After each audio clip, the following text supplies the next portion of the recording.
Assalamualaikum. Hari ni saya nak demo satu mesin rumput berjenama ke apa ni, Bel? Makita. Hah? Makita. Oh, Makita. Makita. Dia menggunakan bateri operator DeWalt 10 apa nama tu?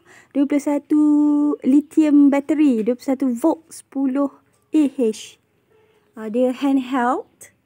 So ni tempat pegang dia, lepas tu ada tombol. Nanti kita try. Sebab dia yang ni yang tak bising. Beli lama dah tapi ingatkan rosak rupanya bateri dia. Ni dia punya, dia ada tayar untuk memudahkan ni. Lepas tu ada blade dia kat bawah tu. Lepas tu dia ada spare part blade, spare blade yang lain lah, blade besar lagi. Yang ni blade untuk rumput. So kita try demo. Inilah suasana di Nur Permai. Tengah mesin rumput, nampak kerbau pula. Kita rakam dulu kerbau.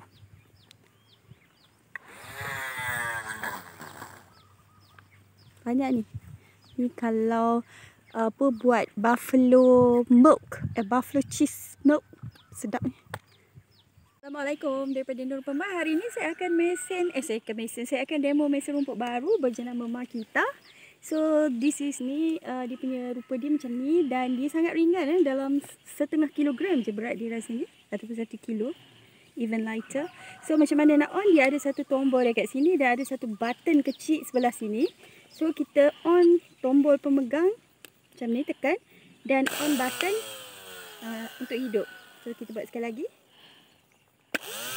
Bila button dah hidup, kita lepaskan button on dia dan kita ni kat sini untuk guide dia punya perjalanan lah. So very easy, macam kita vacuum je. Dan dia sangat senyap.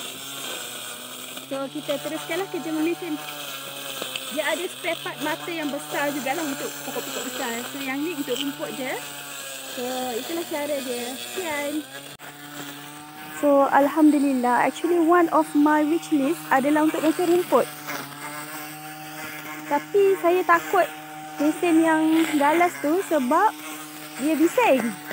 Yang ni memang very minimum, battery operated, lightweight dan ringan sangat, tak sampai half a kilogram.